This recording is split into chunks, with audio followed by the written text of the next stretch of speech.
Buenos días, mi nombre es Mariana Córdoba, alumna del segundo año de Derecho de la Universidad Fermín Toro. El día de hoy voy a hablarle del legado en Roma. Para iniciar mi exposición sobre el legado en Roma debería empezar hablando de la importante huella que este imperio dejó en la historia de la humanidad. Creo que es el imperio más importante no solamente en la historia antigua, sino que hizo aportaciones que son decisivas a la civilización occidental. Este imperio se construyó en tres fases. La primera fue la monarquía, la cual se remonta al origen de los romanos hacia el siglo VIII a.C., en la península itálica que hoy conocemos como Italia. Como en otras monarquías de la antigüedad, los monarcas romanos gobernaban junto con los hombres más ancianos de las tribus, que generalmente se reunían en el Senado, y con otros representantes de las mismas. La segunda fase, hacia el siglo V, se inicia cuando las familias nobles de algunas tribus logran expulsar a los reyes de Roma y establecen el mando con los cónsules. Estos gobiernan junto con los patricios, que eran los representantes políticos de las familias nobles, y el Senado. Tras largas luchas, nuevos grupos sociales consiguen intervenir en el gobierno, como son los plebeyos, con los que se logra una mayor actividad democrática en el gobierno. A este periodo se le conoce como la República y duró los 5 siglos antes de Cristo. La tercera y última fase del imperio es cuando el gobernante no es electo por su pueblo, sino que es impuesto, ya sea por el ejército o por otros grupos de poderosos patricios. Esa época, que duró del siglo I a.C. al siglo VI a.C., se extendió por toda Roma y ayudó a que extendiera su dominio militar por toda la cuenca del mar Mediterráneo, expandiendo con ello sus costumbres, sus creencias y su idioma, que era el latín. Y ahí me voy a referir entonces como su primer gran legado. Este idioma se fue extendiendo a través de toda la cuenca del Mediterráneo por medio de soldados, mercaderes, funcionarios y esclavos que recorrían los dominios romanos.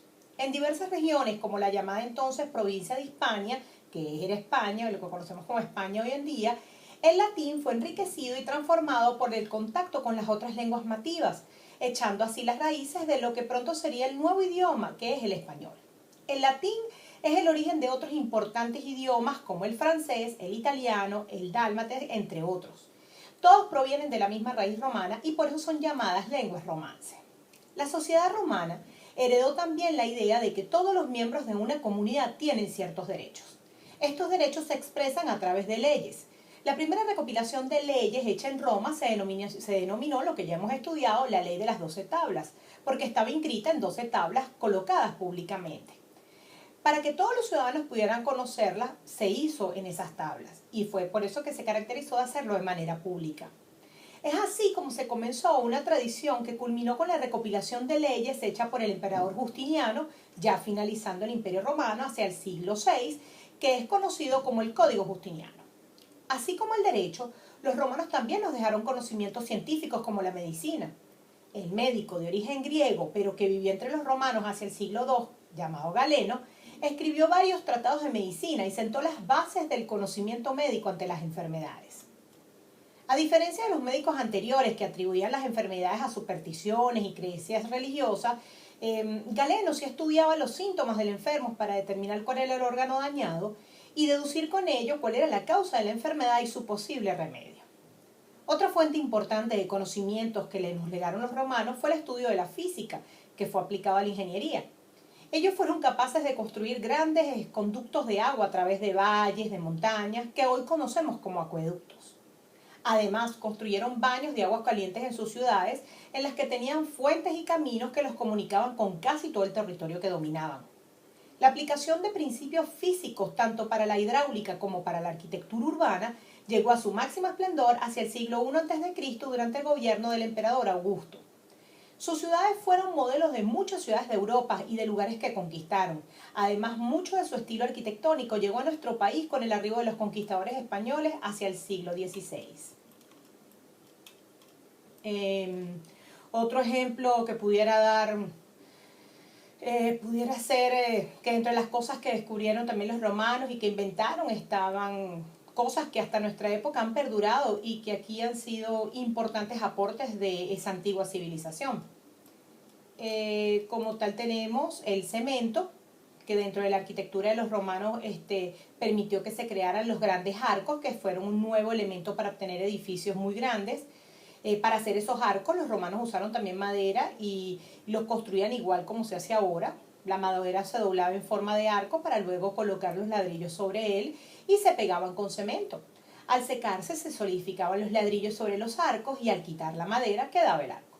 Se podían construir un arco sobre otro, pero había que hacer primero una hilera de arcos para colocar los que le seguían. De esta manera se pudieron hacer edificios más altos. La mayoría de los conocimientos en materia de medicina la adquirieron los romanos de los griegos y crearon su propia escuela de medicina en Roma.